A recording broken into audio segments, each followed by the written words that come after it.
What's up, everybody? What's up? What's up? What's up? Things went a little bit smoother tonight with the setup. Before I hop in the draft, I just wanted to ask you guys how are y'all feeling really about the week 17 stuff? So, with the schedule coming out yesterday and everything, something I was thinking a lot about today is have we went too far with the week 17 stacking? I mean, there are going to be lots of combinations how the ADP is right now in, let's say, the first 5 rounds, where there's going to be some pretty damn chalky combinations by the time it's all said and done. So, like, I don't know. Like, I'm still, going to try to get some nice stacks.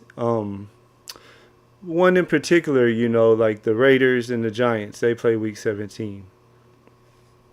I imagine there is going to be a whole lot of Neighbors and Bowers teams simply because their ADPs already kind of align first and second round. So probably they're going to stay that way. And it's going to be super chalky, And one thing I always try to ask myself is what do we win when we win, right? Like when my team makes it all the way to the finals, the last thing that I really want is to be up. Okay, let's say DK. That's where I primarily play. I am the nighttime DK guy. It's a 1,000 something person final. I don't want to be in there with 400 other Neighbors Bowers teams. Me myself, I would rather, take Neighbors and pair them with somebody else. And yeah, stacks are nice, but let's throw a Jacoby Myers on there or something later on. People are going to do that too. But I think I'm going to stay away from some of those stacks for week 17 that, let's say, in the first 4 or 5 rounds, some of the more popular players' ADPs are already kind of lined up to where there's going to be a whole lot of it going on. Anyways, tell me in the comments what you guys think. Something I was thinking about today. Another thing I wanted to go over with you guys real quick is, yes, why do we draft in May? Yes, Nico and McConkey. That is another one that I'm going to try to stay away from. Although I do like McConkey against the Texans as a Texan fan, I saw last year in the playoffs, Sting generally doesn't travel. He more than likely stays on the outside. So especially they drafted that rookie from the Chargers. Like, if they're smart, at least against us in that game, they'll do like they did in the playoffs and run Ladd out of the slot a lot. But yeah, the Nico McConkey one are kind of exactly what I'm talking about. Before we hop in this draft, another thing I was thinking about today is, why do we start drafting so early? I don't want to hop in these drafts, and I hope you guys aren't either, and just pick our favorite players necessarily without really a rhyme or reason. Because let's face it, when we're drafting in August, we're going to have a lot more information about the guys. So me personally, I haven't even looked at my DraftKings exposures yet, because especially with the late round guys like I was talking about in the draft last night, I think a lot of the backup running backs are just severely underpriced. And I think that's the advantage to drafting right now is Shipley, for instance. I'll talk about him probably every stream because I think he's the best click on the board right now. Once we get in the middle of training camp and people realize that on the defending Super Bowl champions, a team that loves to run a lot with a pretty dang good offensive line, his only competition for the backup job is A.J. Dillon. And he is not going to go around pick 200 come July. I don't know how high he'll go. I mean, a lot of it depends on all the, X factors. What are the coaches saying? Are they talking about, oh, we want to, take it easy on Barkley a little during the regular season? He had however many, 350 something carries alone, much less the receptions. I don't know. Like the Kansas City backfield, for instance. I'm staying away from it totally right now, to be honest, because I feel like we just don't know. I think of all the Kansas City running backs, I may have drafted one Pacheco share total of all of them, and it was when he fell decently. But he scares me a lot. You know, the leg injury in particular that he had is the same injury that Mark Andrews had, and wasn't the same the first year following it. At least towards the end of the year, he looked better, but he looked slow and not like the old Mark Andrews the first part of last year. I always forget to unplug that fan. Sorry about that, guys. If you could hear that fan in the background, that's probably better. Okay, so we don't know. Tony Pollard, he was another one. Had the same injury. First year back, didn't look anything like himself. Now last year he looked pretty decent. So I have a lot of concerns about what Pacheco will look like coming back from the injury. They signed Elijah Mitchell. He's always been pretty decent in San Francisco. Hunt is still there, still carries from somebody. Passes if nothing else. Can't think of his name. Smith, I think, off the top of my head, the rookie that they drafted. It's just a mess, you know. So right now in May, those are definitely the type of backfields that I am trying to stay away from for the most part.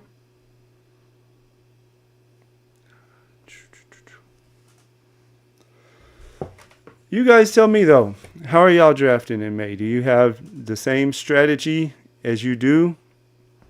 We'll go ahead and hop in here and see what pick we get. If anybody on the stream wants to hop in there with me. I happen to have a ticket from one of their little promos that they're running, but this is generally the tournament that I'll be streaming most nights. As we get later into the summer, I might do 2 a night, especially as we get more viewers and stuff, and, you know, try to be a man of the people. If you guys want me to do 2 one night, we'll rock with 2. I primarily will focus on their big tournament because we want to win $2 million, right? But they do have some smaller tournaments that I like. I've already filled up the $10 one that's, I think they call it Chain Movers or something like that. I like that one because it's a better structure, you know, in that second round, 2 of 12 advance. So, you know, you get the bad pod luck and you're matched up with one of the teams in your pod goes nuts in week 15. You still got an out. You can be second best and move on. Normally they're like 5 max in small fields, so they fill up pretty quickly.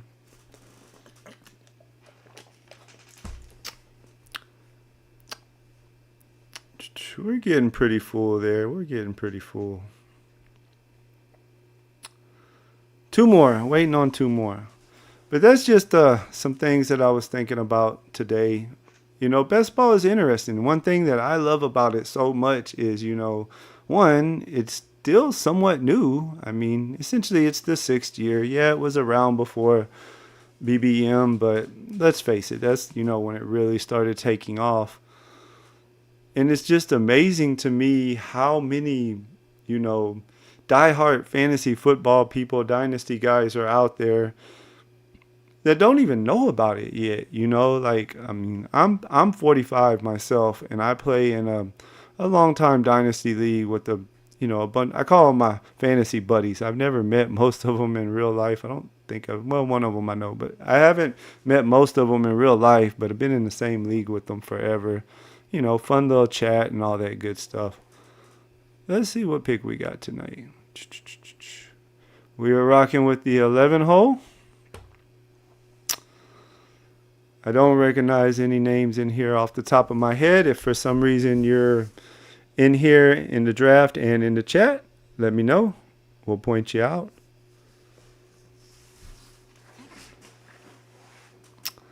But yeah, you know, I'm trying to take advantage in May of all of the ADPs, especially right now in the later rounds, that I just think is wrong. And I feel like there's a strong chance they're going to move up by the end of the summer or even middle of the summer. And so I'm not worried too much about percentages. All right, we got someone in here. Greek Freak. You are marked 2650. Nice to have you, man. Nice to have you.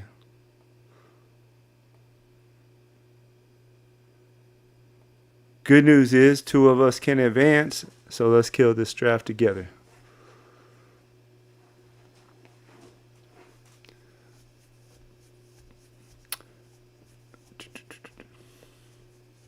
But you know, that's what I love the most about best ball is it's still somewhat new, and you know it's the only thing really that, like, I mean, you know, they going back to the old DFS terms, they call it the single bullet. You know, when you're in one of the big, you know, 150 entry lineup big tournaments going for the millie maker there, and you put one lineup in it, you know, we call it the single bullet. But like, you realistically don't have a chance, especially with one single bullet probably in one of those. I mean, you do, but you don't. Especially nowadays, you know, just the pros are so sharp. I was a pretty profitable DFS player, but nowhere near like pro level or anything like that. I was mostly low-ish stakes, never a big timer or anything like that. More so just did it for fun, got good at it, and made money off of it a little bit. But now I'm pretty much just best ball these days. I'll play a few weeks early in the season DFS. But for as big as these tournaments are, I do feel like it's probably my best chance out of anything out there at winning $2 million. I mean, the odds are really low, yes, but you know, it's not like we're playing all 800 something thousand people at once, right? Like, we are in our 12-man pod here. We're drafting. We're going 14 weeks against each other, and if we drafted one of the teams that are the top two at the end, a lot of it from that point, you know, is luck. Are your guys hot at the right time? What pod do you happen to get in?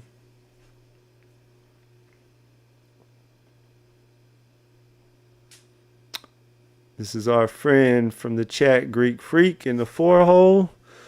Lamb is one of my favorite picks on the board.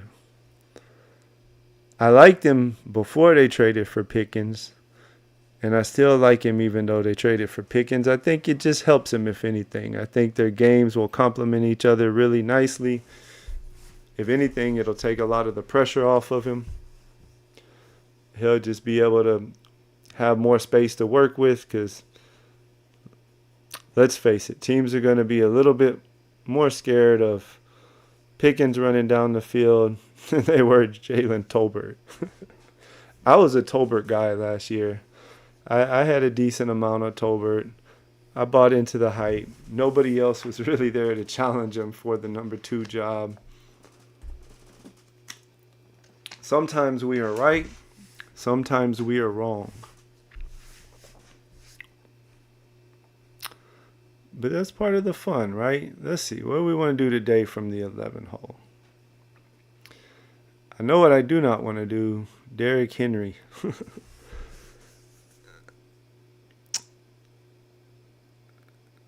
My biggest mistake last year, though, was totally fading Henry.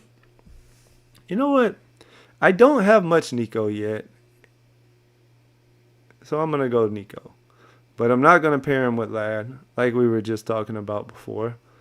Since I'm at the turn, I'll leave it on here, then we'll flip it back to the board for you guys.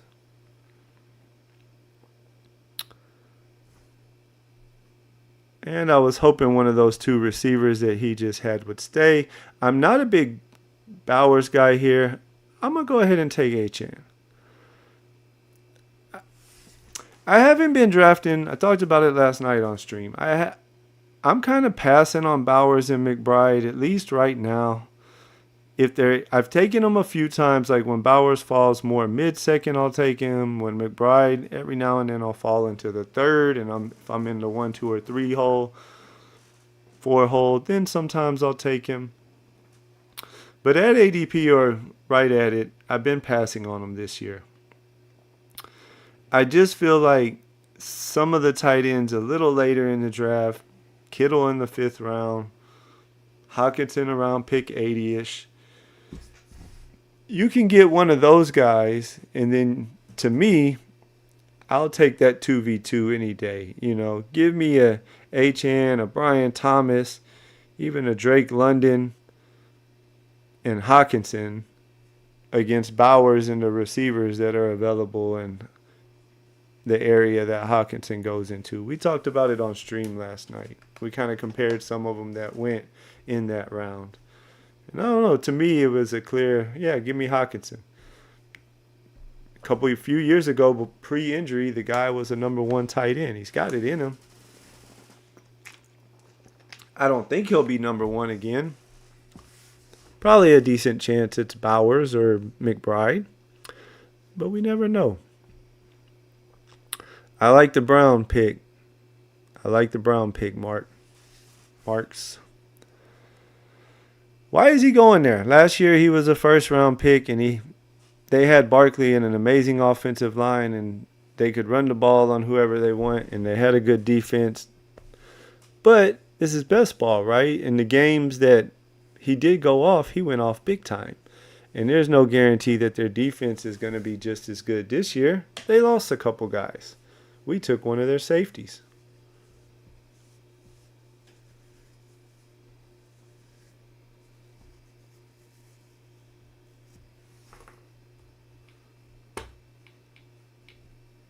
So you're on my Milrow play, huh? Were you in the one last night? Are you the guy that took Milrow? I was gonna get him last night in my draft because it was 2 quarterback team that I had going, and I didn't love the 2 quarterbacks, but I'll rock with them. You know, sometimes we gotta push it. Sometimes when you're uncomfortable, those can end up being the teams that really do well for you because it just means you're stronger at the others. But yeah, I like Arroyo as a later round pick, and Milrow's my guy, especially just the way I've been building earlier. He could very well be a 0, but half of the other guys I draft in the 19th or 20th round are got just as good a chance at being a 0. And I just feel like there is nobody in the draft that gives you the kind of upside that he does if he's playing. Let's say late in the season, maybe we get him, even before the fantasy playoffs. Maybe we get him like week 12, 13. I don't think Seattle's going to be that good this year.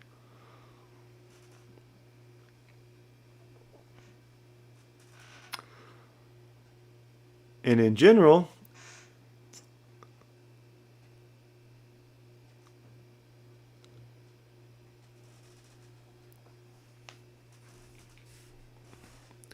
I don't like going for a lot of the elite quarterbacks on DraftKings. I got you.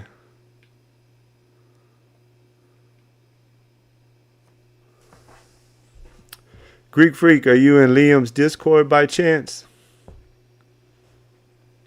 I've been being pretty active in there. Liam's my guy. Of all the content creators, I think he's my favorite. When I decided to start streaming this year, I figured I better get more active in communities like that and stuff. And so his was one of the ones that I joined. And it's the one I find myself hanging out in the most. There's a few guys in there who are always talking in the best ball chat.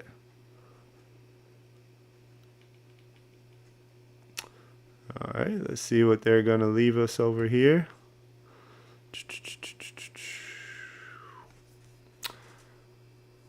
We could go Daniels, but I've been liking the pass.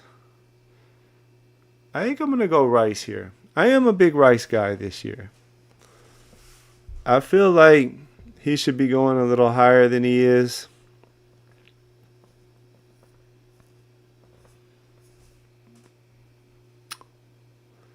And the guy that I was hoping would slide also slid to me. We're going to also take Devontae.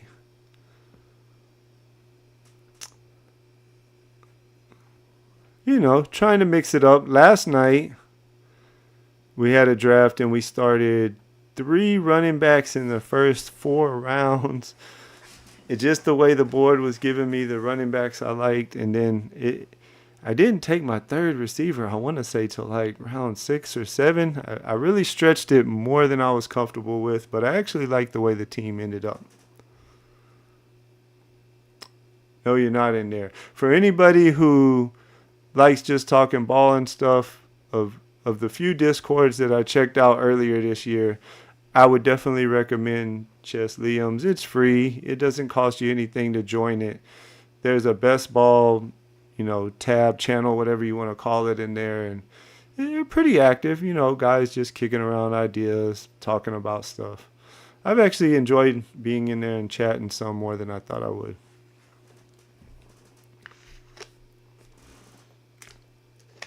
But anyways, if you see this and you like DraftKings, come hang out with me. I'm going to be on here almost every night. We'll say at least 5 nights a week, sometimes 6. Probably a Sunday night stream since we would rather be watching Sunday night football, but we'll have to wait a few months. Probably take Saturday nights off maybe most of the time. I'm married, happily married. Got to save one night for chilling with the wife. I'm really high on Tet too. I'm actually really high on all your guys. I like the way your draft's going for what it's worth. I'm high on Tet. I like Brown. I've started Lamb Brown a couple times myself. I like the running back Brown also. No arguments from me, my friend. Let's go get first and second together and move on. But anyways, I'm beyond 5 to 6 nights a week. Even before I started streaming, I always did more DraftKings than Underdog. Just what I'm used to, I guess, from my DFS days. And I just figured, you know what? Why am I streaming? I'm streaming to, one, I thought it'd be cool to try. I always try to teach my kids. I have 4 kids. I always try to teach my kids, don't have regrets in life. Don't look back on something and say, man, I wish I would have tried to do that. I wish I would have tried to do this. And for years now, I listen all day while I'm doing stuff, working, whatever. When I'm driving got 2 soccer players. 2 of my daughters are soccer players. When I'm driving them around, they always want to listen to Taylor Swift and Sabrina, whatever her name is, Carpenter or something like that.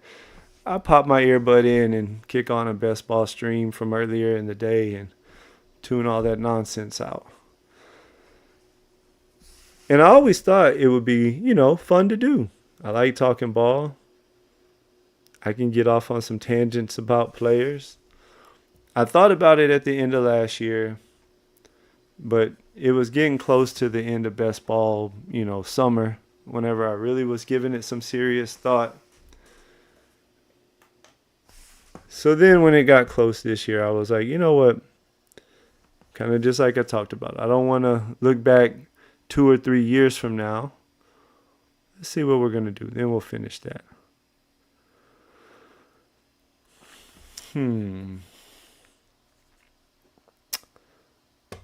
I don't love any of these players here, but I think for the explosiveness, maybe some late season upside, let's go Henderson. We don't have any running backs yet. I'm not really that in on Laporta. And another guy I feel like myself is a little underpriced that I love clicking right about here is Ridley. So this one's going exact opposite of last night, where we kind of loaded up on running backs early. It's a little more balanced. We got 4 receivers that we feel great about in general. We got our stud running back, Achane. We got Henderson for some late upside. We need to get us another back, help balance it out with some early season production in case he starts off slow since he is a rookie. Yeah, my man, that's what I'll be streaming every night. If you're going to do something, right, you want to do it in a way that makes sense. And, I get it. All of the big streamers, they're paid by Underdog, to rep them and stuff. That's the, big boy. Everyone thinks BBM when you think of the big best ball drafts. So I get it. And like I said, I love listening to a lot of those guys' stuff. But I figured, you know what? Since I already kind of like playing on DraftKings more anyways, I'm going to try to run with it. There isn't a dedicated DraftKings guy out there. There isn't somebody who streams mostly DraftKings. They'll just throw one in every now and then. So that's going to be my thing. The night thing, it just kind of works best with my schedule. My girls are about to be out of school. I'm going to be busy doing all kind of things with them during the day, running them here, running them there, camps and all that good stuff. So the only time I can consistently be on is around 9:30. I'm going to shoot for 9:30. Some nights it might be 9:45. Just check out the little notification thing. I'll try to always post in advance that day.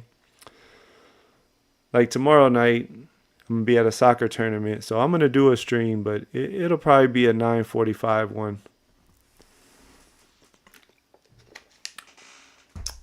Busy weekend. A total of 8 soccer games from Friday till Sunday evening between my 2 daughters that play select soccer. But they're only kids once, right? So we got to do what we got to do for our kids. Family comes first. Family during the day, draft best ball at night. Good life, right? There goes my Hawkinson pick. You are all on my players, man. We think alike, Greek Freak. Nothing wrong with that, bud. Nothing wrong with that. I guess Mark's 2650 is who he is in the draft.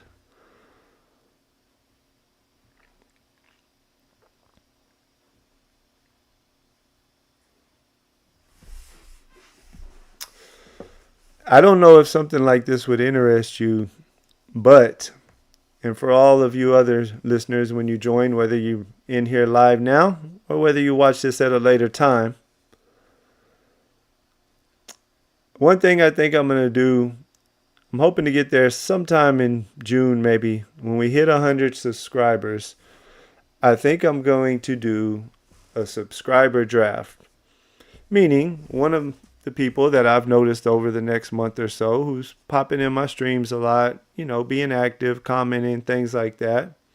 Just like, Pat and Pete get together, or Liam and Davis get together, and they draft a team together. I know as somebody who always listened to them before I started streaming myself, I always thought, you know what, that would be really cool to do. Let me make these picks and then we'll get back to it. I am a stacker, so I think I'm going to take Pollard here. We already got Ridley. Pollard kind of goes with the team, and I'm a little in on Tennessee this year. I'm not a big Golden guy. I was thinking about taking Swift there, but somebody grabbed him. I don't really want Pacheco.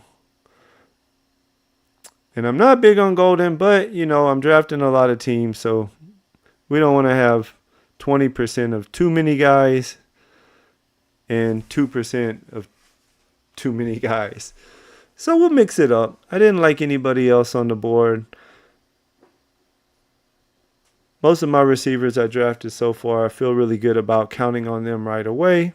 Maybe Golden gives us some late season upside. I don't love his Week 17 matchup, but you never know. They are going to have to score points. Maybe we'll get lucky and it's not just horrible weather that day. For all y'all that don't have it memorized or pulled up yet, they play Baltimore in Green Bay. But like we talked about at the beginning, I'm not going to... Thank you, Bonanza. Thank you. And I appreciate your Discord too, by the way. I wish we could get more people in there and more people chatting in like just the regular, best ball channels and stuff like that. But I really like your Discord. It's great, especially for us small creators. I saw today that you're starting a channel yourself. Let me know what time and stuff you plan on streaming, and I'll make sure to hop in there. That's something I've really been doing this year too, is I kind of cut back from watching all of the big guys, and I try to just catch, some of my favorite shows as far as the big streamers and stuff. And since I'm a little guy starting out myself, I've really been trying to show all the other little guys love. Any of y'all that's bored early in the morning, there's a guy in the channel, Chad Candles. He streams mostly Underdog I've seen so far, but he's always on early in the mornings, which is nice. I get back from taking my girls to school and stuff and get ready to eat my breakfast, and I'll kick his streams on. Um, Who Hames? He's another pretty good, smaller. They're both bigger than me. They've been doing it longer, but they're both relatively small compared to the big guys. And he's normally on in the afternoons, 4-ish, 5-ish, something like that. Both of them are pretty good channels, though. Check them out. Yes, I know. That's part of why I took him. I'm not high on him, but one thing that I'm trying to do is right now in May, the guys that I'm not high on or guys that I might think they could end up falling or something, I'll take them when they get past ADP. Because, when you draft in volume and you draft a whole lot of teams, you can't just always pick your guys or you're going to end up with 200 something teams that look so dang alike. Yeah, if you're really right about a lot of those guys, it's going to be an amazing year. But let's face it, a lot happens and we're not always right. So we definitely want to mix it up some.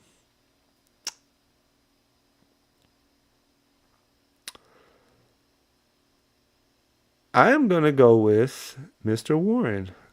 I am still in on Warren. I think he has a role still.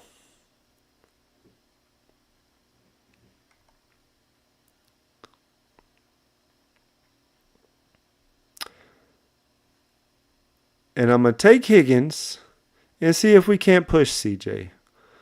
We have Nico. Now we have Higgins.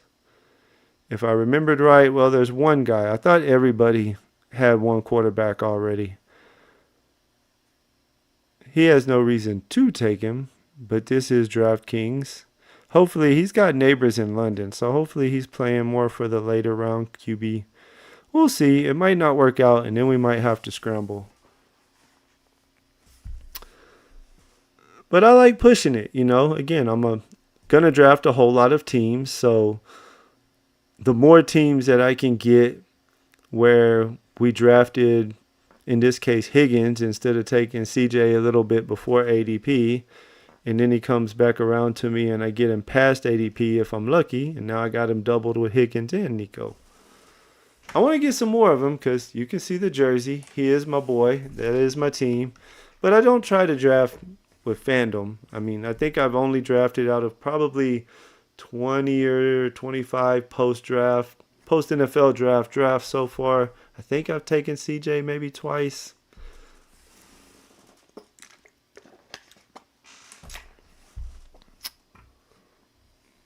Maybe 3 times. I don't remember.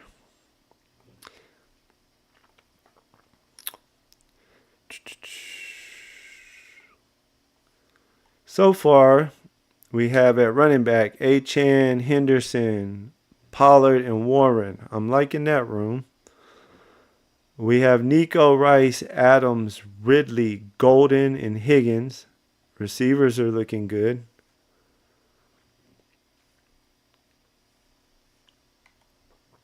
So we could always, if we have to and we get desperate, go for Stafford. We're going to try to get CJ if he hasn't went yet. He hasn't went.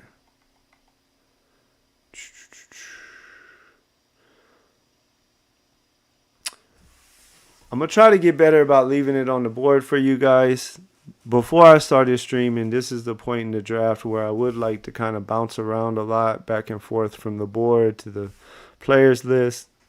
But I know we like looking at the board, so we'll try to leave it more than we used to. I don't like how all those quarterbacks are starting to fly off, though. Hopefully CJ makes it.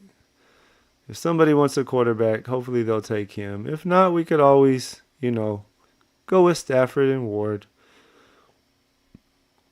We'll definitely try to get Ward since we have Ridley. All right, the one guy I was really, really worried about didn't take him. CJ's generally not a type of guy you would want unstacked. So, you never know. Somebody could still snipe me. Like that right there. The Purdy drafter takes him unstacked. No biggie. We took Golden, so we'll just pivot to Love, and then we're not stuck with just Stafford or just Ward, unless one of these guys take Love. This guy has Herbert and Williams. I was about to say, no reason for him to take him. But since he likes CJ unstacked, we did take Golden. So it gives us an out still.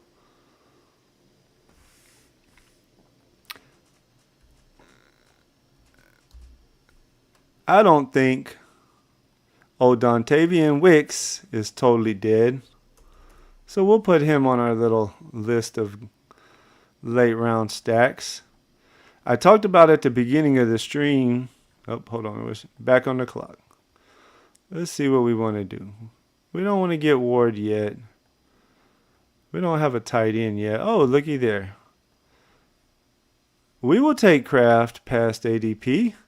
And that kind of worked out. You know, that's why I try to never panic in drafts. I mean, you know, a few years ago when I first got into best ball, sure, we all hate getting sniped, right? I was really hoping in this one CJ would come back. When it got to about right there, I was really thinking I had a chance.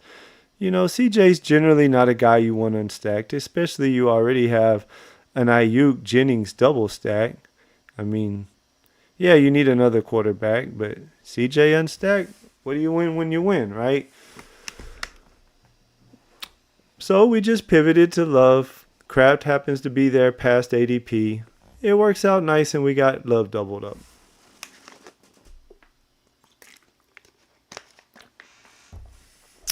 Nothing wrong with that.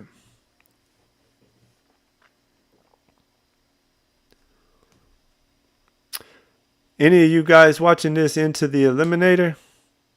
Or before we talk about the Eliminator, I know what I got started on earlier, but then we got sidetracked.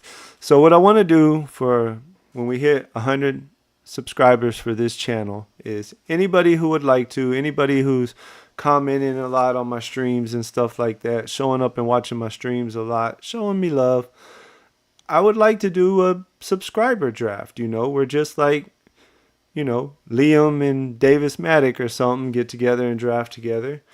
You know, we can hop on a Zoom together. I'll pull you into the stream. We'll draft a team together. If it makes it to the finals and win some big money, you'll get a cut of it, just like those guys do. You know, just my way of saying thanks. I think it'd be fun, a cool idea, something different. I always thought it would be cool to, before I started streaming, to, you know somebody that you could hop on their stream and, you know, do a draft with them, have fun, talk ball, all that good stuff that they do.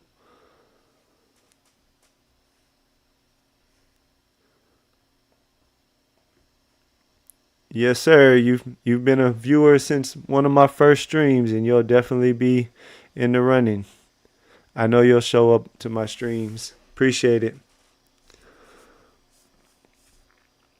But yeah, I thought it'd be fun to do.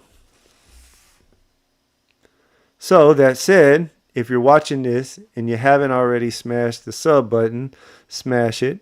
If you haven't broke the like button, go ahead and break that for me. It does go a long way for us small creators. If you have friends who are DraftKings guys and are kind of night owls, let them know. I'm going to be on here every night almost, 9:30, 9:45 Central Time. Streaming these DK drafts, going for that 2 million. Life changing, right?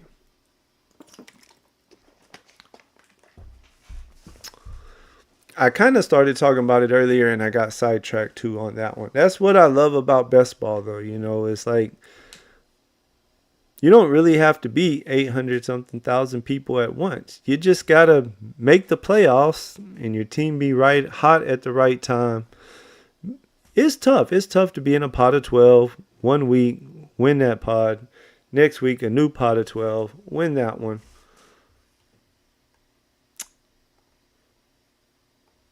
But I love the thrill of going after it. So both guys in front of me now have 2 quarterbacks. Good. We didn't get sniped.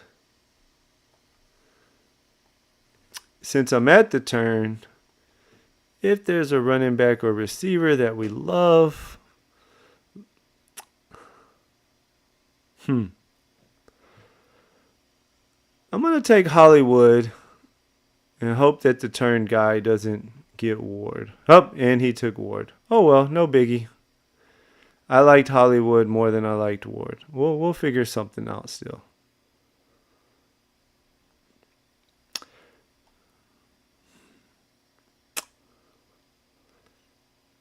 Because he's one of the few guys that you can actually run unstacked, I guess I'm going to go ahead and take Richardson here and hope that he actually starts. Jordan Love we know will start. Jordan Love we know will hopefully give us usable points most week. But again, that's the chance I'm willing to take. One thing I learned a couple years ago from Liam, who I mentioned is my favorite streamer of them all, is when you're building your team, we don't want to build these teams with just the idea of trying to advance. So what I mean by that is a team like this where I was really hoping I could get Ward to come to that spot. I just took Richardson, but Brown was past ADP.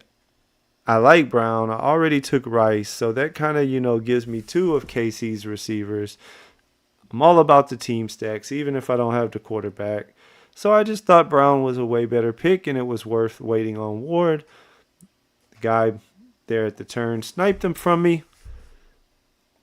Unstacked. Doesn't even have one of the running backs. And so, yeah, would I rather had Ward than Richardson, especially since we don't know if Richardson's even going to be the starter? Yes. But that said, if this team's doing well, I drafted Kraft and I drafted Golden, so at least as the season gets on, I'm going to need Love in their passing game to a lot of weeks be doing good. So now really I'm just trying to find some quarterbacks like Richardson who, hey, I think personally they will give him the job to start the season. Everybody knows what Daniel Jones is. There's no upside in Daniel Jones. You just spent a really high pick 2 years ago to take Richardson. I think he's going to have every chance in the world in camp and at the start of the season to still keep his job. If we're right and he holds his job most of the year or all of the year, or at least through week 5 when Jordan Love has a bye week, then this team will be pretty good, I think. Let's go look at our friend over here and see what he was doing. We know he started A.J. Brown, Lamb, Brown, McMillan, love that pick. Pickens, Hawkinson, love that pick. Robinson, Scatterbo. Scatterboo's another guy that I want to start drafting some of. It just hasn't worked out that I haven't really gotten much of him at all. Grab Dak for the double. I'm not a big bet guy, but good pick. Drake May, threw Williams on after that. Spears, Freiermuth, grab Dart.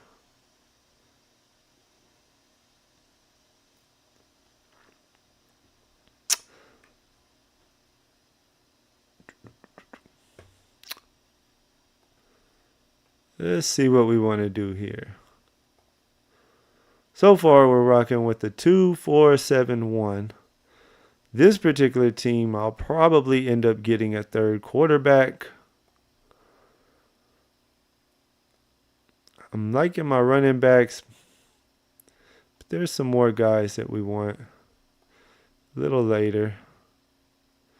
You know what?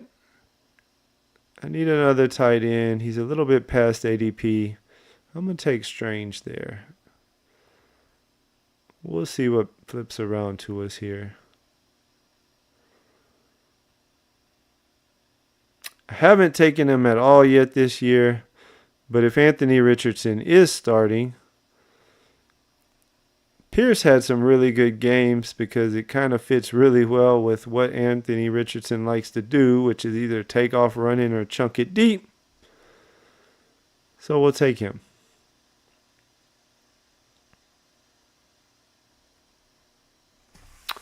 And again, it's good to mix up. You know, I have not drafted Pierce yet this year because I don't have very many Richardson shares. I think I've drafted Strange maybe once or twice. I don't really have any Love stacks. This may be the first Jordan Love pick that I've made. So it's good to mix it up. We don't want to get to the end of summer and have a bunch of the same stuff again. I don't want to be... I'm okay being really high on certain guys, especially later round picks that I just really believe in and just really feel their price is wrong. But I don't want too many guys at 25% because then that means I'm probably under the field on way more guys than I should be. Because we don't really know what's going to happen. It's a long season. Injuries happen. Breakouts happen. Guys we think are going to be good don't. Greek Freak, we think a lot alike, man. We think a lot alike. Good pick. I keep screaming it. Shipley is the best pick on the board right now. If you take what his role is for sure and the potential upside, if there was to be a Barkley injury for any amount of time compared to where his ADP is. But I don't mind you taking him in this draft because as much as I love him, I don't want him in every draft. Because Barkley may just carry the rock 350 times again and he not give you many usable weeks at all.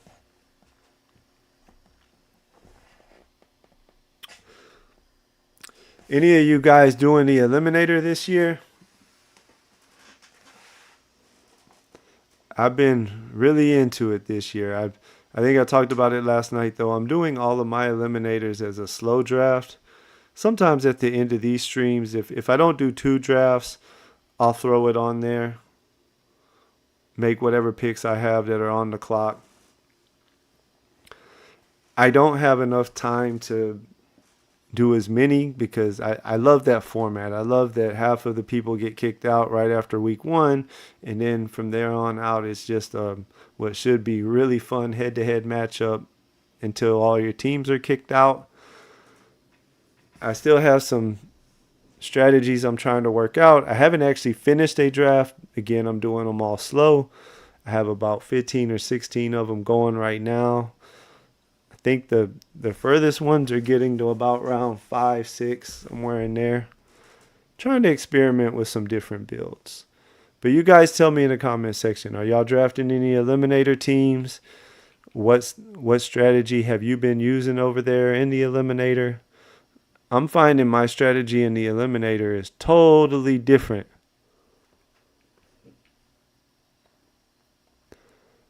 Only a DK guy, nothing wrong with that. Like I said, I am the DK guy myself. I wish DK had an Eliminator. That's the only thing I'm doing on Underdog this year since I decided to stream. All of my regular best ball will be over here on DK. And let's get in here and make our picks.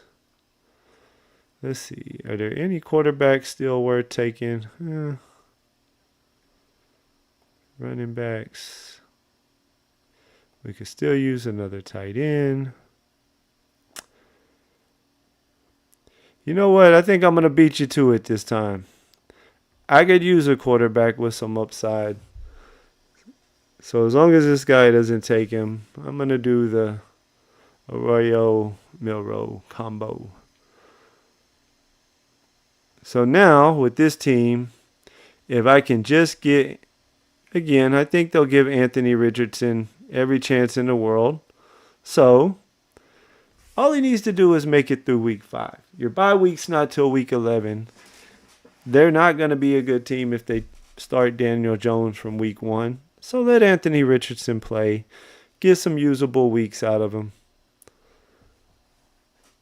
Make it through week 5. Then Jordan Love will be good the rest of the year. Milroe comes in late in the year with some upside. I needed a third tight end anyway, so we tacked him on. We'll recap the team in just a minute.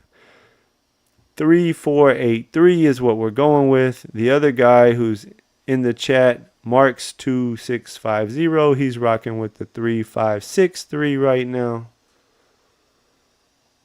And I actually like his team a lot. His team looks very similar to teams that I build. I like what he's doing over there.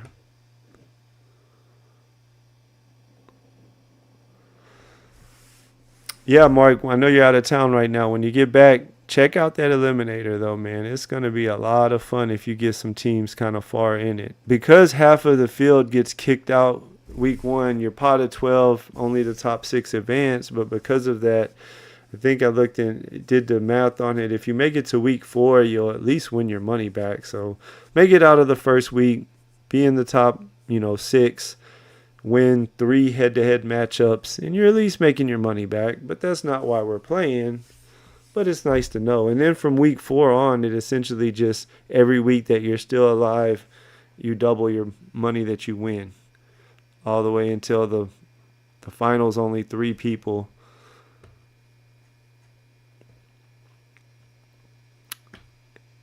I can flip it over there for y'all real quick. Sorry about that. There you go. That's the top ones. That's from an Eliminator video I made the other day. Third place, 76, 200 to first. Not bad, not bad. Didn't mean to scare y'all like that. I didn't know I had the camera on that other page pulled up so big. Somebody took Wicks. That was going to be my pick here. I thought about taking him last time, but I wanted to go ahead and get Milrow because I know my guy that's in the draft over there on the other side of the board is a Milrow guy. I guess I didn't pay attention that he had 3 quarterbacks. Or I probably could have got Milrow in the 19th. But that's on me. We wanted to get him. We've already got sniped on a few quarterbacks in this draft. I felt like he was the play. I don't worry as much about ADP whenever I get down to, say round 16, something like that. From there, at that point on, I mean, get the guys that you need to fill out the team the way you're trying to fill out the team. I don't know what we want to do with these last 2 picks. Probably go running back, honestly, with both of them. A couple guys on there I think are worth taking. Not many receivers still that I like on the board at this point. What are we, 4? Yeah, we'll probably just grab 2 of these running backs. One guy I like, since I got a couple Texans receivers, but I wasn't able to get CJ, or even if I had CJ, it wouldn't matter. I like Marks. I'm not a big Dameon Pierce guy. He hasn't been good since his rookie year.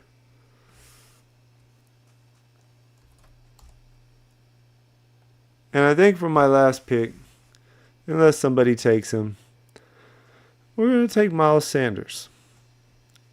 I'm not big on Miles Sanders, don't get me wrong, but Javonte did not look good last year. Sure, he could be good this year.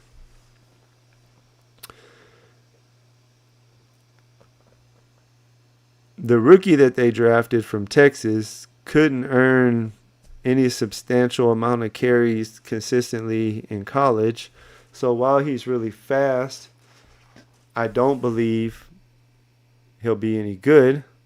Or he'll be good, but, I don't believe he'll be a good pick for where he goes ADP-wise is what I should say. I don't think he'll get substantial work. He'll be more of a bring him in, try to hit a big play with him, maybe a third down type of back sometimes. But if they don't bring anybody else in, I could very easily see a scenario where Miles Sanders just ends up getting 60% of their work. I'll take a shot on that in the 20th round of this particular team that I wanted a running back on, and there's not any other good ones out there. You guys let me know. Y'all want another draft tonight? If you want me to do another one in the comments, put it in there and we'll run one more. Let's see how my guy in the 4-hole finishes up.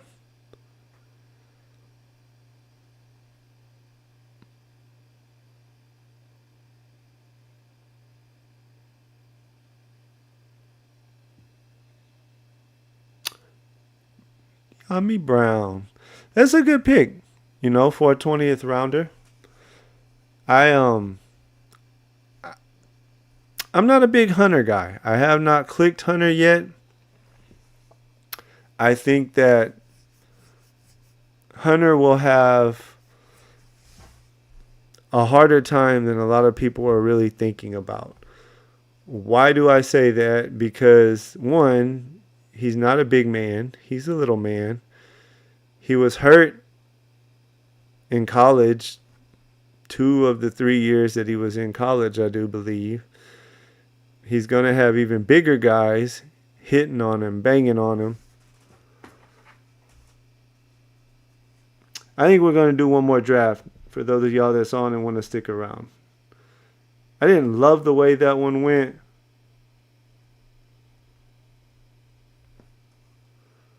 I'm going to post in this little Discord that I'm in and see if we can't get some people to hop in and jump in and fill it up real quick. We'll run another one, though. Greek Freak, if you're still around and you want to hop in it again, come on in, buddy. I'm clicking in 3, 2, 1.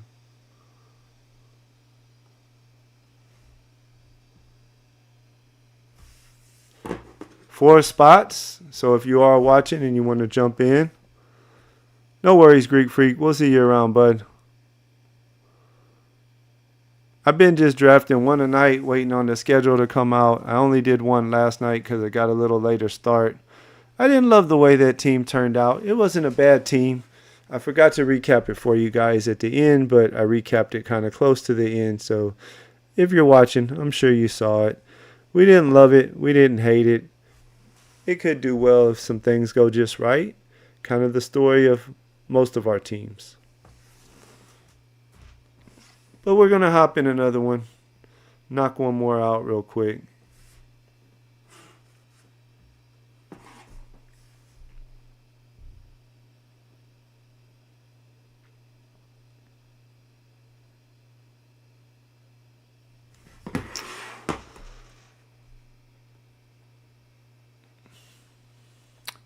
When you see this, if you're enjoying the content, if you're glad that there's a dedicated DK drafter for us to watch, hit the like button if you haven't already.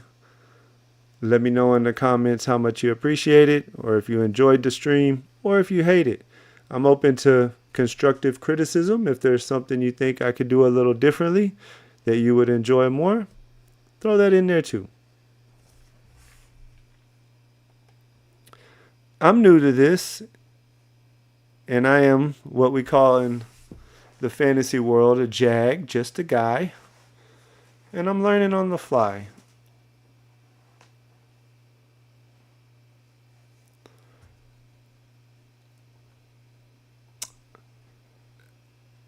I don't know if he's necessarily washed, but he's not on Miami anymore. He's in Las Vegas, I believe, is where he's at.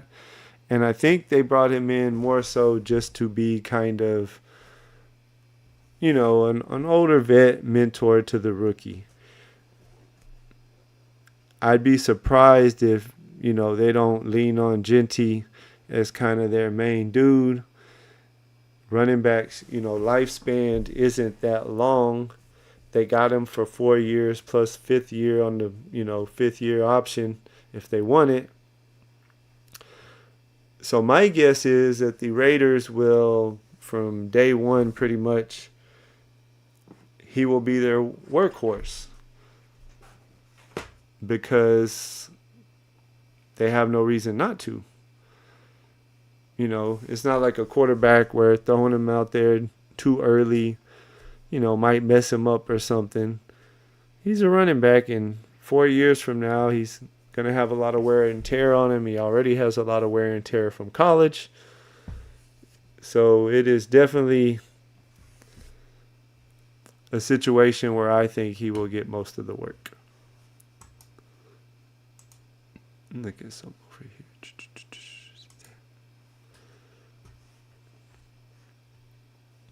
Hopefully it'll fill up pretty quick here. Yeah, there we go. Now we only need one more.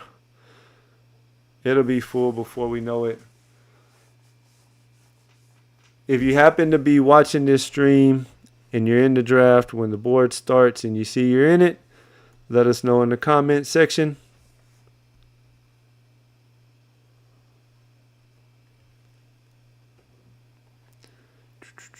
Just need one more.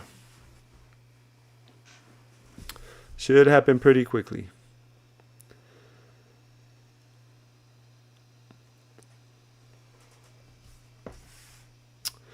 And we are somewhere on the back end again where it seems like the last few nights we are living. It's alright, we'll try to do something a little different, see what the board gives us.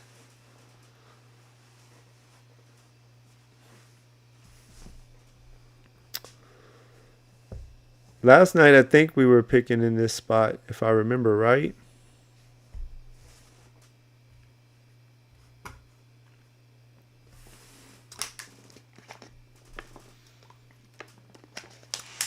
Whether you're watching this live or a later time, let me know in the comment section what are some of the games that you're targeting, if you're targeting any, for the Week 17. Are you a Week 17 guy?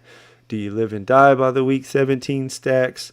Are you an overall playoff guy? Look at the overall playoff matchups. I don't have them memorized yet. They've only been out for a day. But here within a few days, I'm sure I'll have them mostly memorized. I am not a live and die by Week 17 guy. I talked about it at the very beginning of this stream. I think it's kind of getting to the point where it's maybe even overdone a little bit, and it may be optimal to not have some of the chalky stacks. Mark, I did see that. Did you read the article about it and all? So I read this article. I'm actually thinking about taking him as a 20th round dart throw on teams I end up with young, because I read some article about he was pretty unhealthy. I forget what it was. It was some kind of medical issue that he had, and he lost at his worst point almost 20-25 pounds, most of it muscle, and he just was not in a good spot mentally, hated football because he was struggling with whatever illness it was he had, and that's why he retired, which also kind of makes sense when you think about it, how he kind of went from really good to not even a thing really.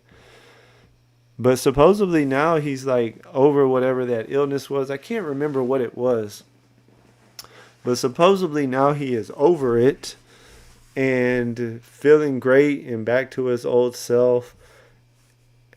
And at some point, Father Time has to catch up with Thielen. So I could definitely see a scenario, where it's Leggett on one side, Tet on the other side as kind of your two outside guys. And they run Renfro in the slot a lot. Y'all's coach, he came from Tampa Bay, where he was obviously pretty good at working routes with Godwin there in the slot.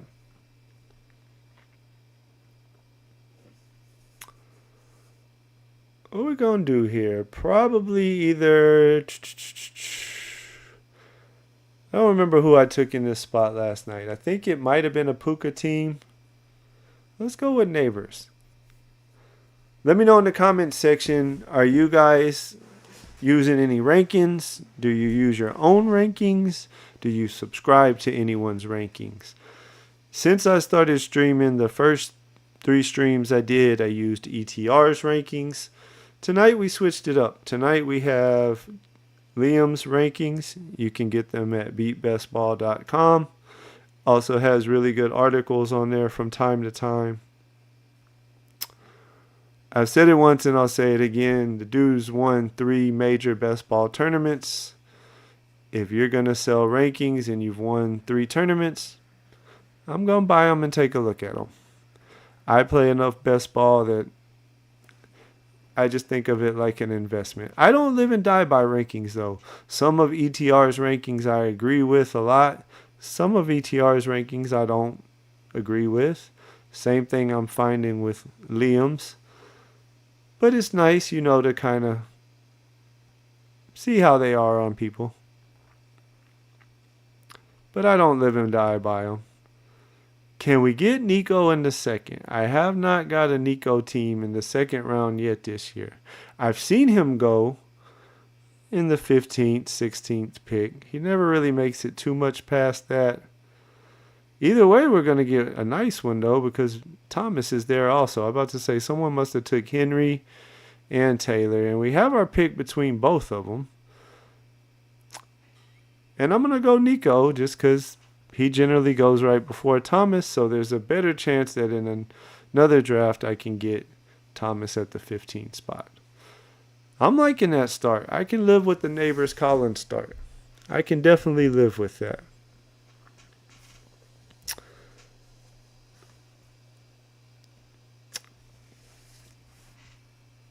This guy, the 11 hole started Henry Achan.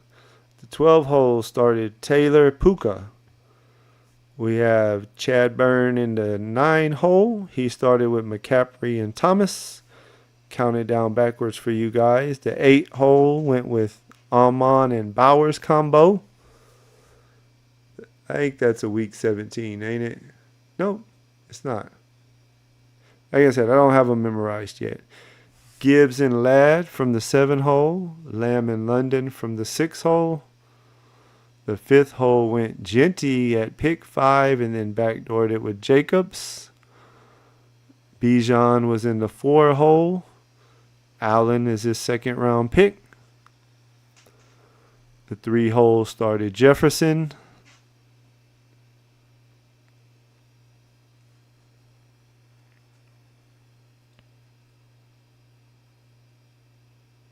And any second now, he will make his second round pick.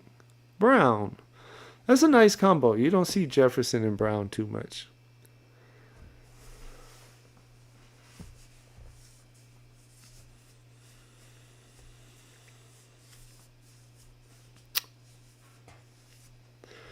It'd be interesting here in I guess what we got, about 2 weeks or so before camps really start going. I forget what date. I know it's sometime in June that they start going.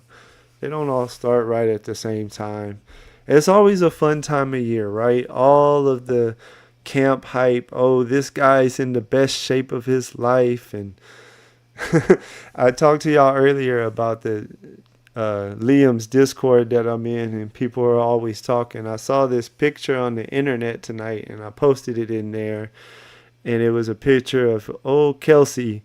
And supposedly, Travis Kelsey's lost 20 pounds this offseason and is ready to put up one more year of elite production. And I can already hear it now. A week or two into camp, we're going to hear Patrick Mahomes talking about how Kelsey's in the best shape of his life, man. He's in the best shape of his life.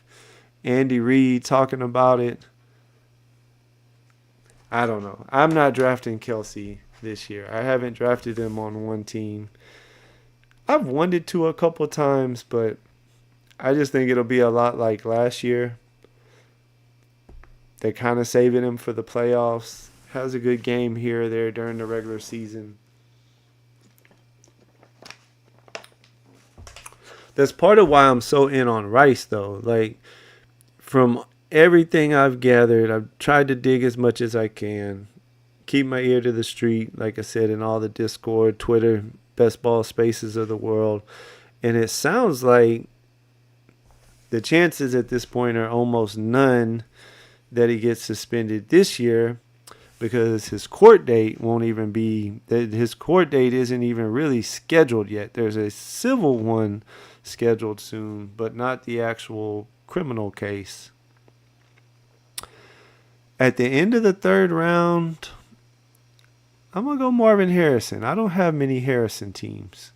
I think I've only taken him maybe once this year so far. We'll see who comes back to us. Got a couple players in mind. Rice would definitely be one of them. You know I love my receivers. But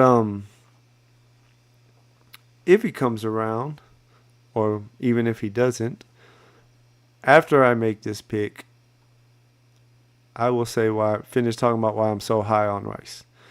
Tell me in the comments, are you in on Rashee Rice this year or are you not? I think if everybody knew 100% he wasn't going to get suspended, we're going to take Brees. We need a running back. I don't really want to go Mixon when I got Nico. Yes, I love team stacks, but not in this case. We'll go Brees. They both go right there around the same. Sometimes the way I've been breaking that is if I take Nico, I want Nico healthy all year, and I want the Texans with their new OC to be more of a throwing team. So I'm not saying I would never take Mixon on the same team as Nico because team stacks are nice. But I also like Brees, and so a lot of times I will go Brees over Mixon if I have Collins. In general, most of the time I go Brees over Mixon to begin with because Mixon doesn't catch a lot of passes. Fields in the past hasn't really been a check it down type guy, but he's also never really had a running back like Brees to work with.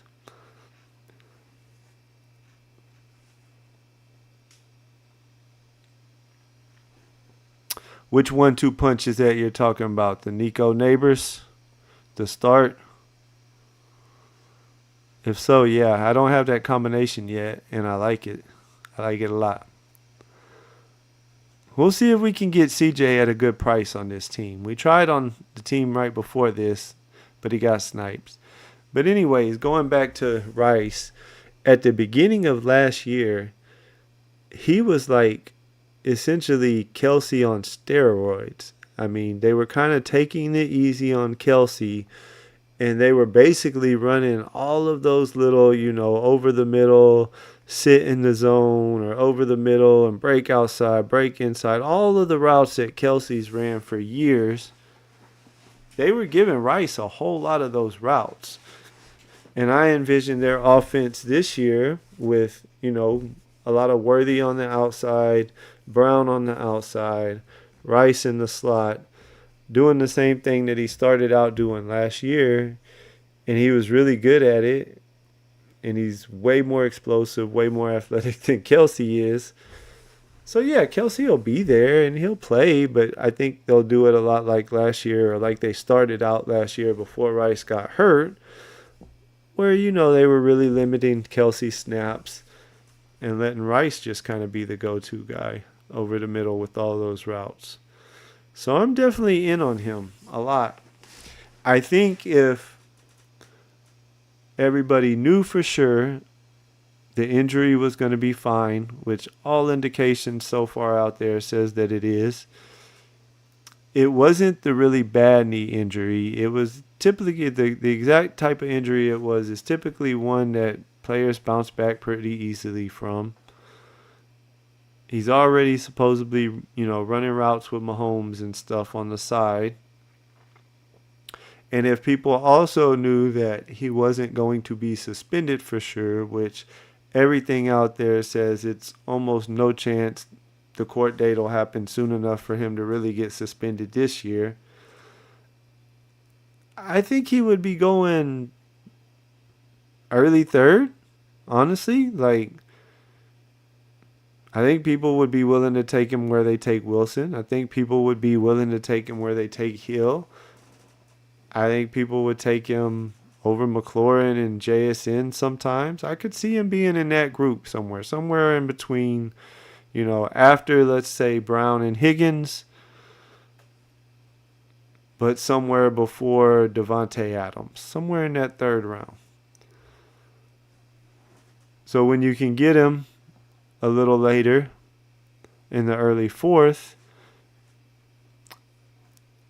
I think he's a good pick. I haven't reached up and taken him any in the third this year.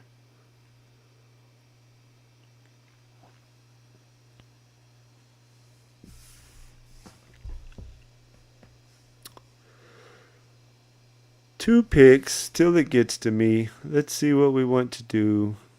I was actually going to take Walker with this pick, but somebody already grabbed him.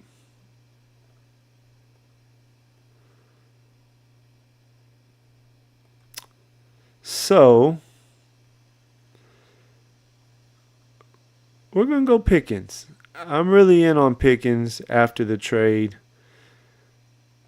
I think he fits really, really well with Dallas. You're not going to be able to double cover him because you got to worry about Lamb. I thought about taking Hurts, but I don't have Smith or Brown. And in general, I've been passing on.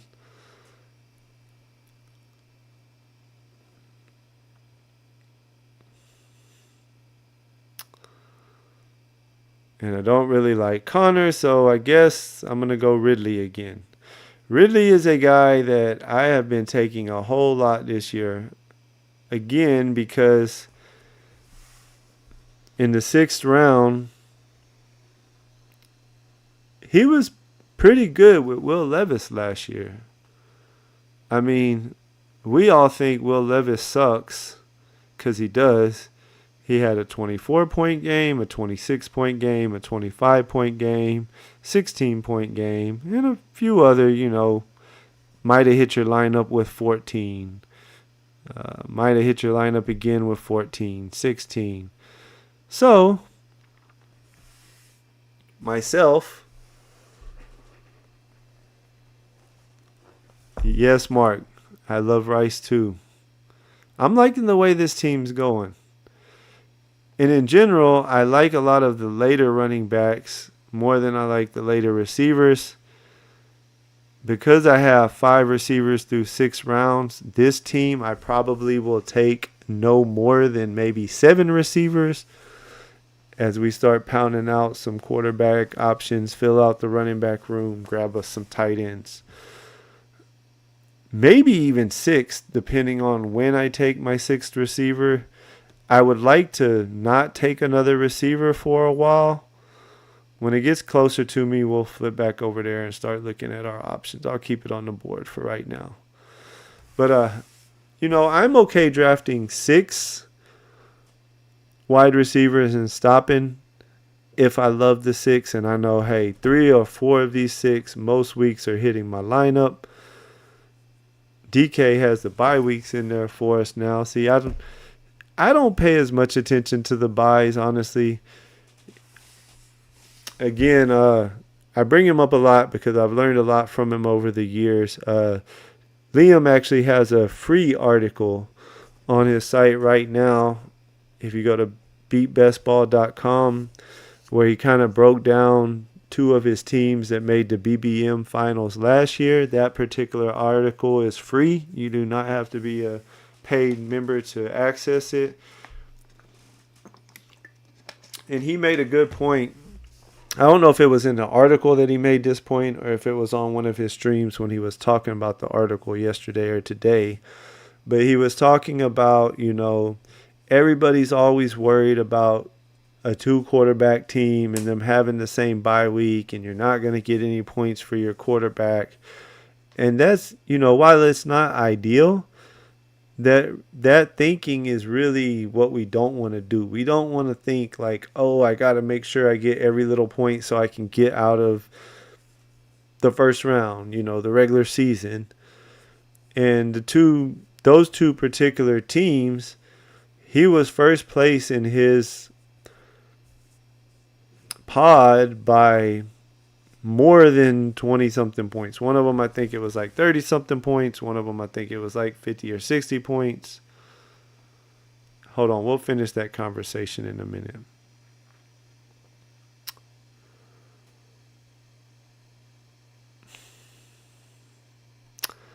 I think this team's can get away with it. We're going to take Jones here because we really don't want to go receiver again.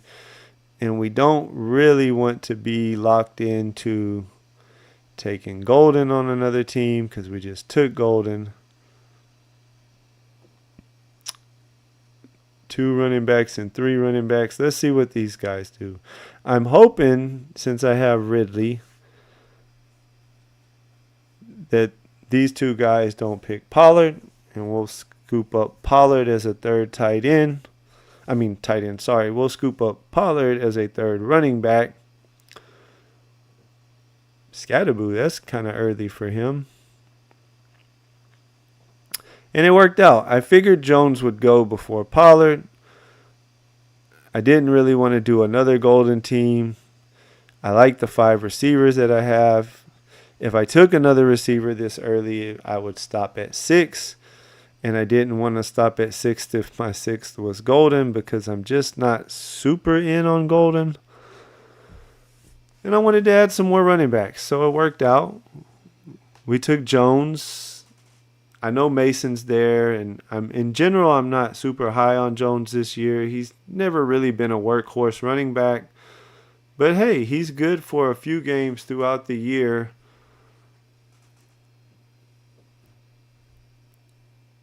Where he just goes off. Well, let's call it a 1, 2, 3, 4 combo then, because yeah, I like Harrison, but I also like Rice. I don't know about Harrison. I'm honestly not super in on him. That's part of, let's go back and look at it. That's part of why I took him there over Adams. I've clicked Adams in this situation a lot right in here. And Harrison generally goes a little earlier in the 3rd round. He normally doesn't make it back there like that. I've seen him go even, I want to say his ADP is closer to the front of the 3rd round, honestly.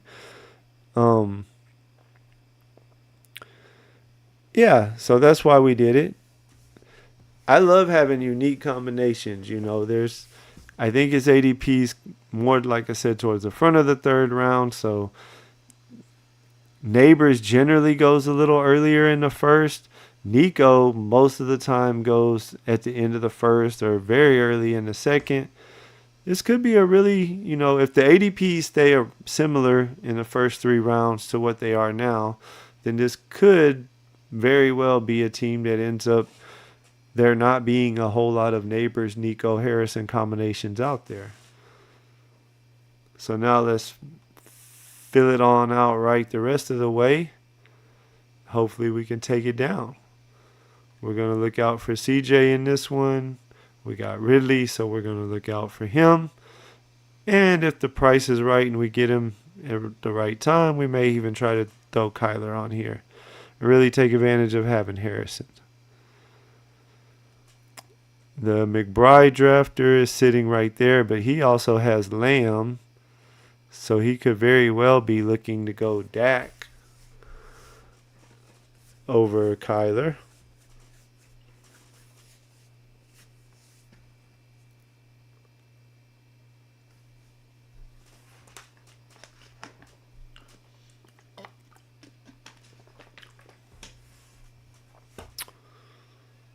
Moving into the 9th round. Let's see if we can't.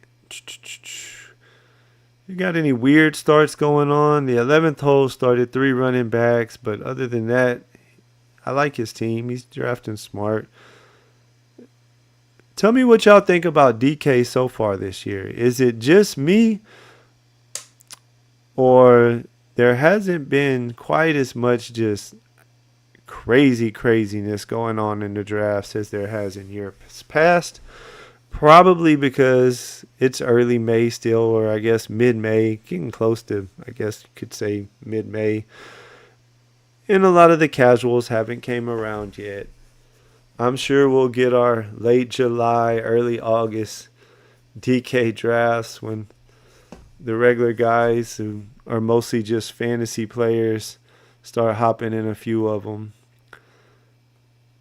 But I think it's been pretty chill overall so far this year.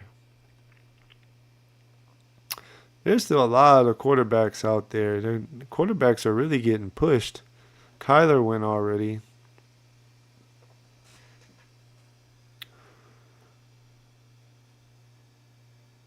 I'm going to try it again. We did it last time and didn't work. I think we're going to go Higgins again. I think he'll play in a lot of 2 wide receiver sets for the Texans. He's basically the same size, speed, everything as Nico.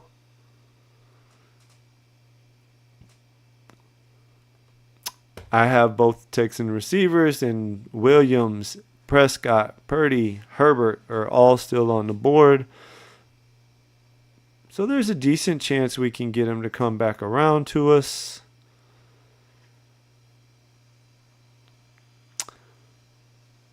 For my next pick, I might go Charbonnet. Or we might take Mark Andrews. I'm not totally out on Mark Andrews. I don't think I've drafted him yet this year. But again, going back to at some point in this stream, I was talking about that injury that he had. And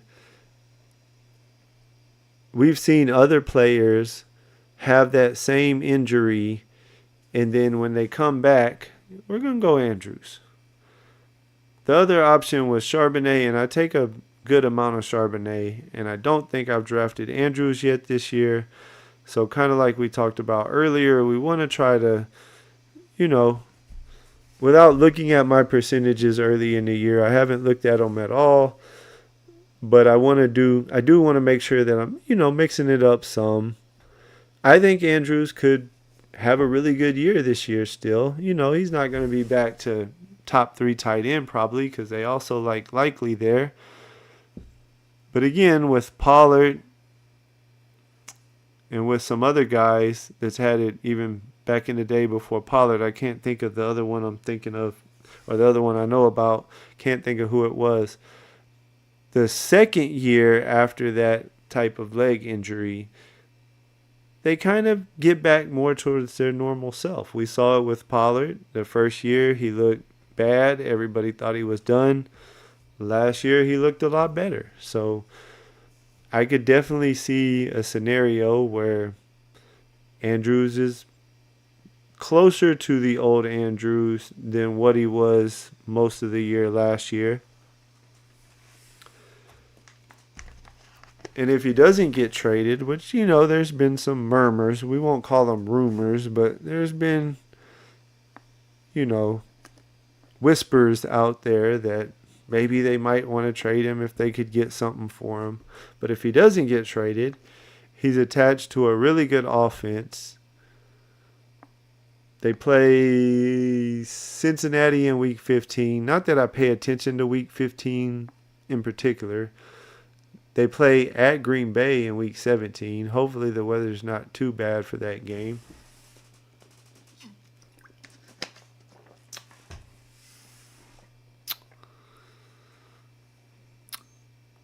What quarterbacks are still on the board? Are they going to let me make CJ this time? Or is somebody going to take him unstacked again? We shall see. Hopefully they let him make it. If this guy doesn't take him, let's see what he does. Then we have 2 quarterbacks, 1 quarterback. 1, 2, 2, 1. And the guy before me has 0. Honestly, there's a good chance we'll have to go with a backup plan on this team too. As I don't know if he'll make it all the way back. But you never know, right? While I'm waiting for it to get to me, I'm going to start. See. If I had to, since we had neighbors, I can take a chance on Dart. We definitely need to make a point to get Ward on this team no matter what.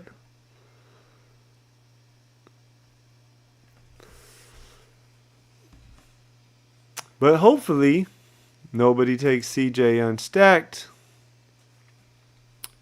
And we can make it to him. I should have probably grabbed him last round. But again, I will probably be between now and the end of the summer. Let's just hypothetically say that these ADPs stay right around where they are. I will probably be in a situation where in that scenario, I have some teams at the end of the round where I took Nico. And in that same situation where I grab Higgins in the 9th, and instead of grabbing CJ in the 10th, I try to pass him around to the 11th. And you know what? If I only get CJ on, let's say I did it 20 times, and I only get CJ on 3 or 4 of those teams, this guy's going to take CJ. I have a feeling. He has no quarterbacks. He's going to go with the old. If he's smart, he'd take Tua. He has. I don't think Lawrence is still out there. Is Lawrence still out there? Nope. But he could go with Tua, and he has Waddle.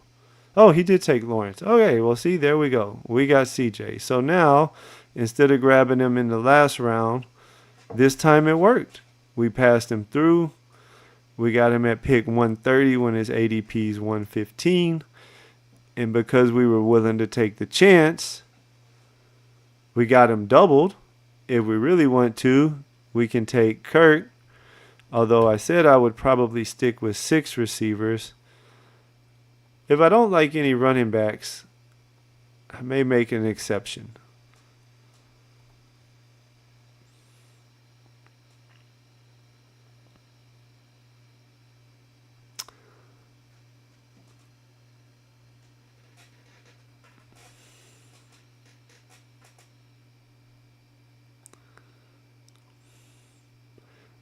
Probably try to do the same thing with Ward and see if he can't come back. We're not as worried about it.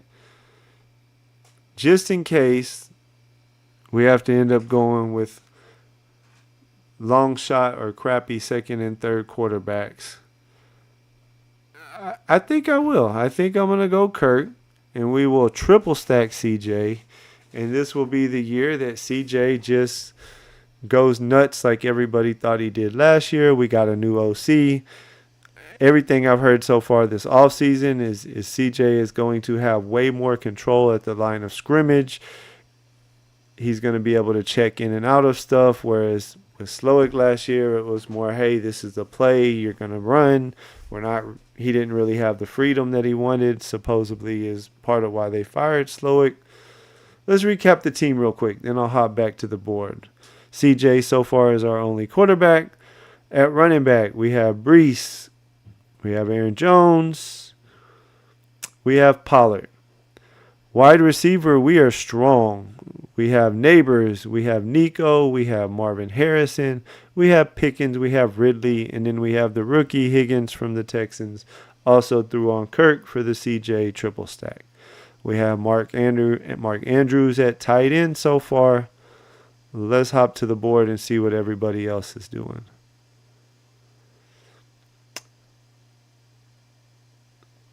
In a perfect world,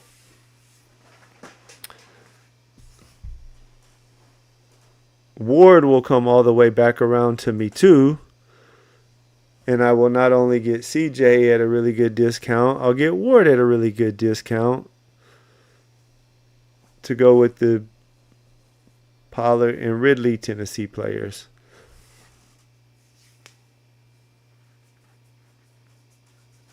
If so, they have different bye weeks. There's a decent chance I might just stick with those 2 quarterbacks. Unless my 20th round special hangs around to the 20th round, because I hate all the other 20th round picks. Oh, there goes Ward. Oh well, no biggie.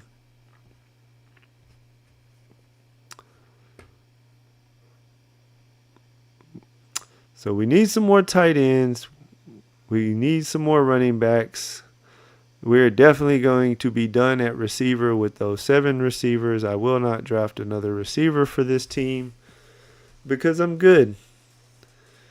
I need the extra firepower at running back and tight end, and we got to figure out some quarterbacks behind CJ.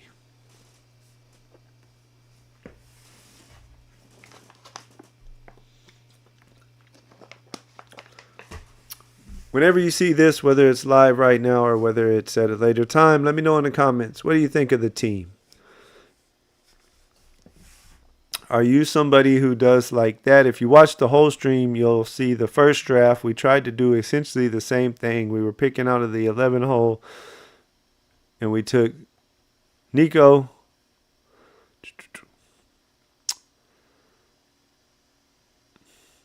We may go Richardson again. Make sure there's no tight ends we love here. I'm not afraid to click Richardson this late in the draft. I hope he ends up starting for the teams that I take him on. Again, we talked about it in the first draft. There is no reason why the Colts should start Daniel Jones over him, even if Daniel Jones looks a little better in camp. You got to give your first round guy a chance. And then if he's bad during the regular season and you're not winning games, we may go Freiermuth here. I'm kind of in on him, especially after they traded Pickens. We also could use some running backs. I'm going to actually go Benson. I think we need a running back a little more than we need a tight end. There's some tight ends that I like later. I think it was in the draft a couple nights ago.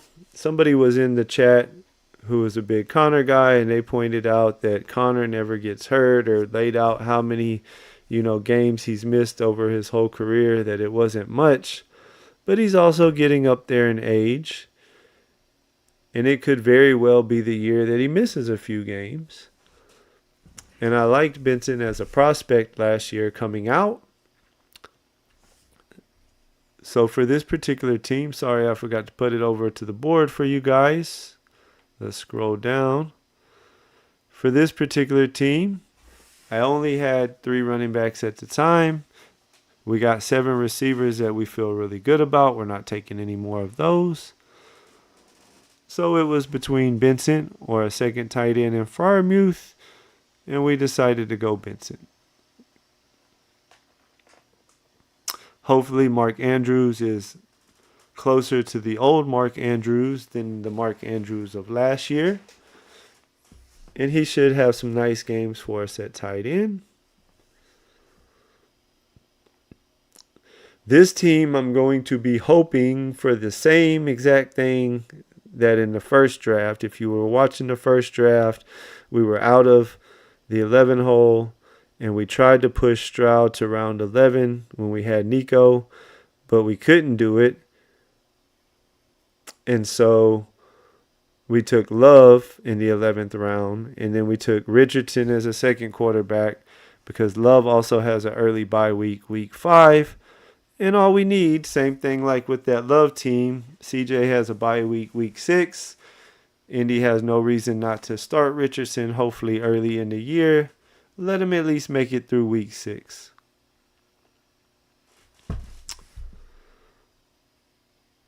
If I can get a start out of Richardson in week 6 when CJ's on the bye week, CJ will give me usable to really good points the rest of the weeks if need be. Yeah, I'm loving this wide receiver room. I'm loving it. I need this to be the year that CJ just balls out, though.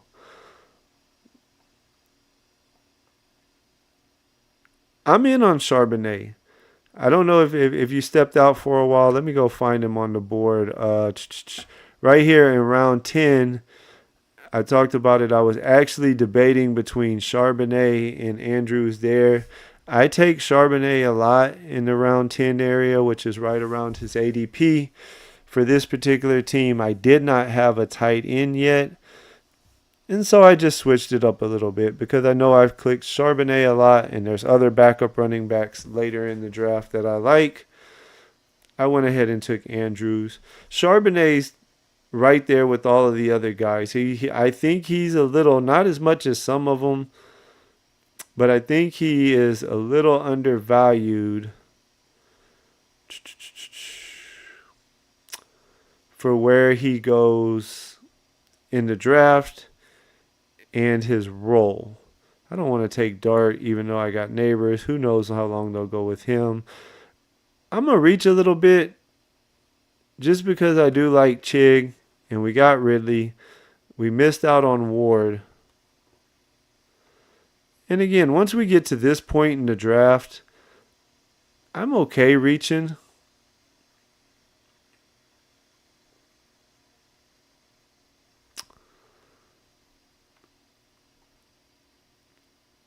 And because I don't think he'll make it back to me with this next pick, I'm going to go ahead and take my favorite click on the board. If you've watched any of my streams, you've heard me talk about it over and over. Will Shipley is the best click on the board right now.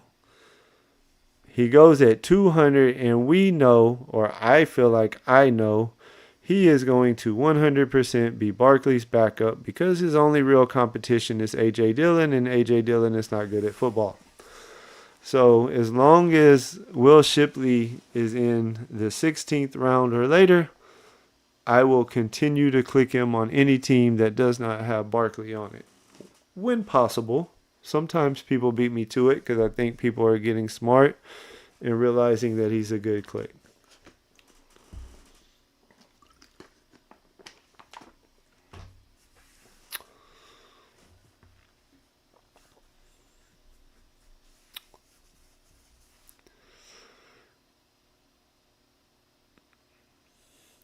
You know, one thing that always amazes me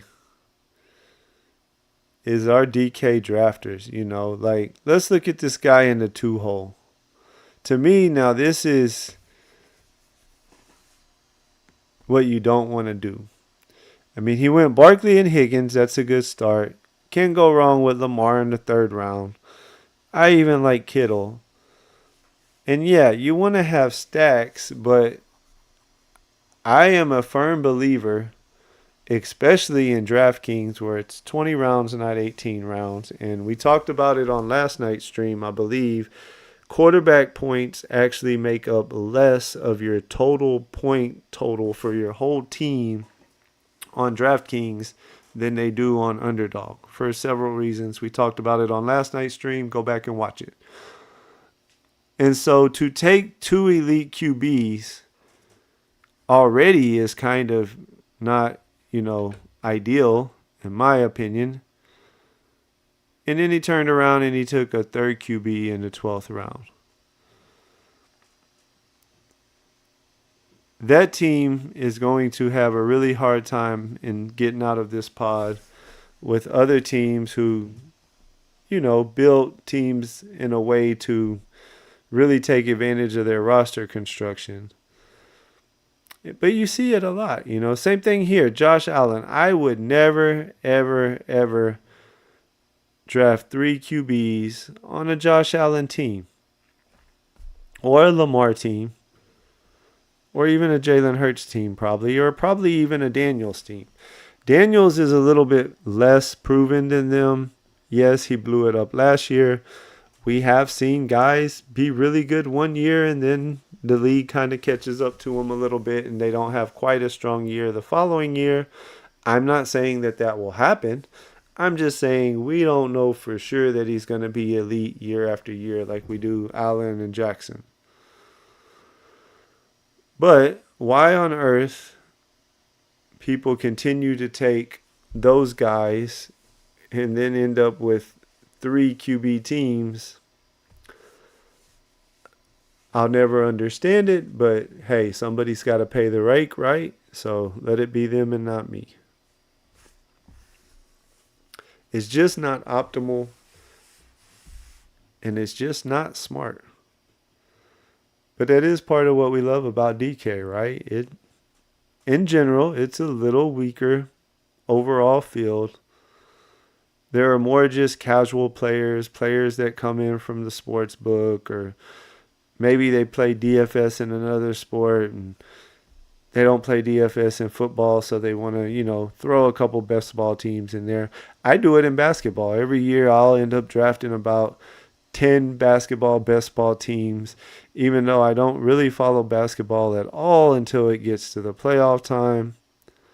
Let me see what I want to do here.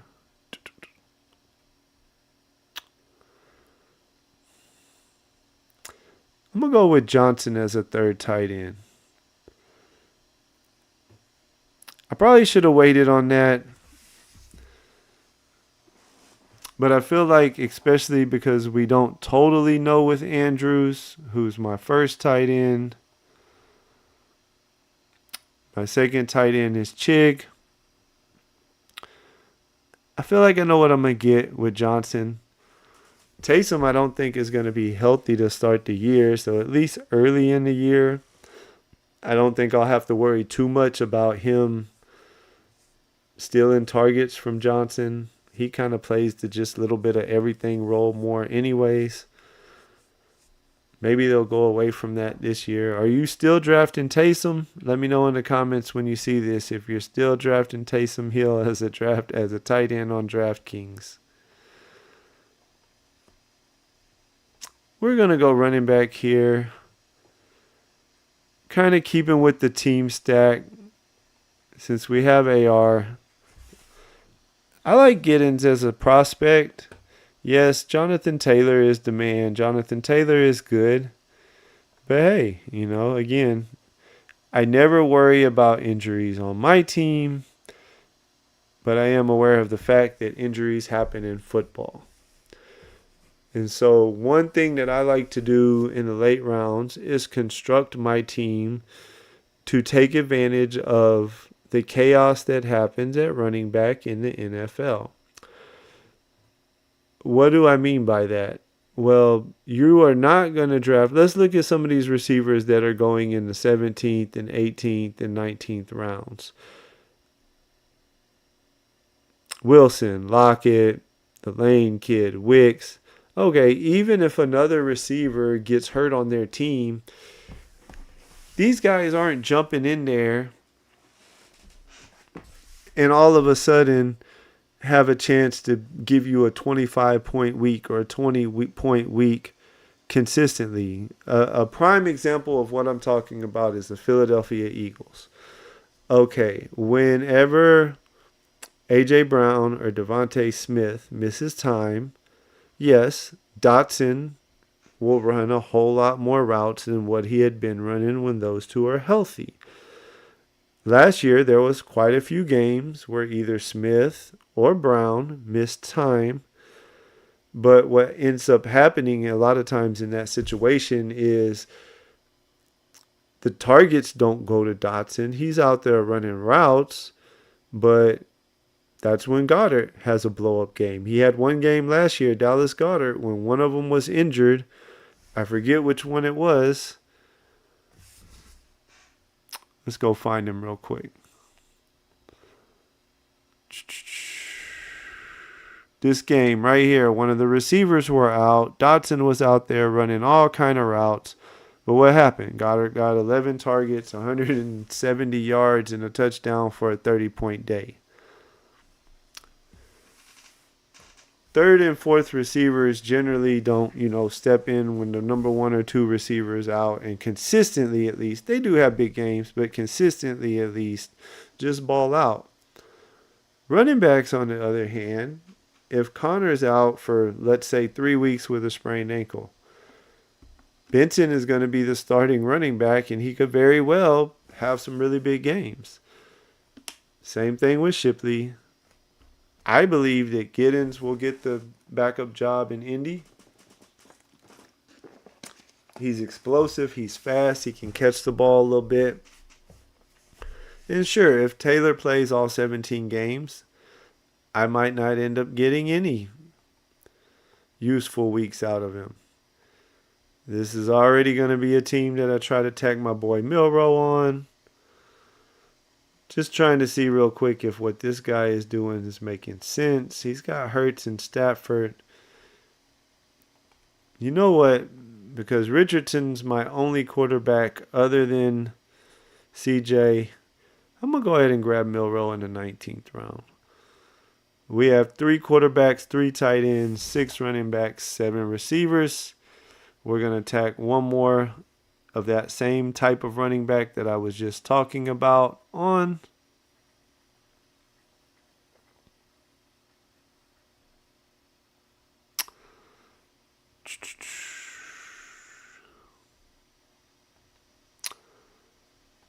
We could go Sanders, we could go ETN, or we could go McLaughlin.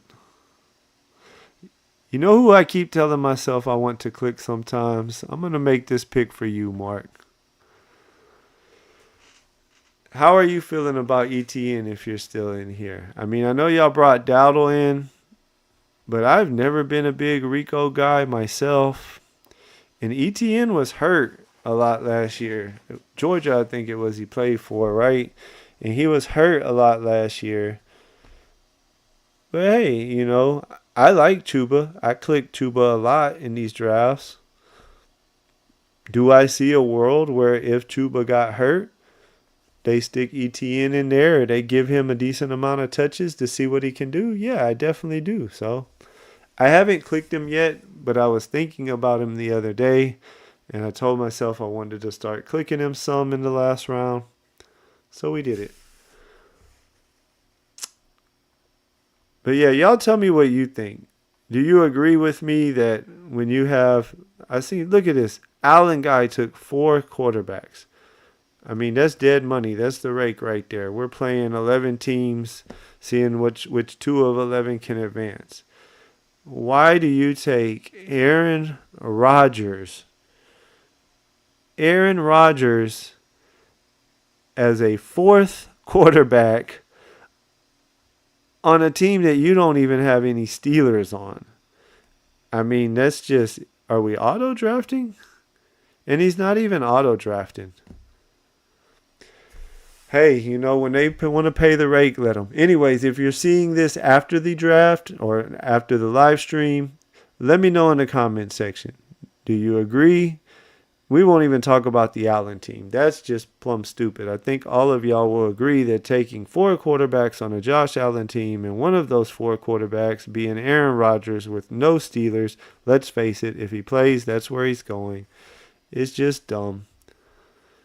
We also had the Lamar drafter take 3 quarterbacks, including Burrow, and then still decided that he needed to tack on another quarterback. It's just dumb, guys. It's just dumb. Don't draft like that. Draft smart. Better yet, hop on my streams and draft like that all you want. I'll take it. Anyways, let's hop over. We'll recap the team real quick, and then we're going to call it a night. We have CJ at quarterback. This is our CJ breakout year. Throws for 4,800 yards and we'll say 33 touchdowns. We have him triple stacked with Nico Collins, Higgins, and Kirk. Other receivers are strong too. We have Neighbors was our first pick. We have Marvin Harrison as our wide receiver 3. We have Pickens in his big play upside. We have Ridley. And that was it at receiver. Running back room, we have Breece Hall, Aaron Jones, Pollard, Benson, Shipley, my favorite pick in the whole draft. Giddens, and we took a flyer on ETN in the 20th round.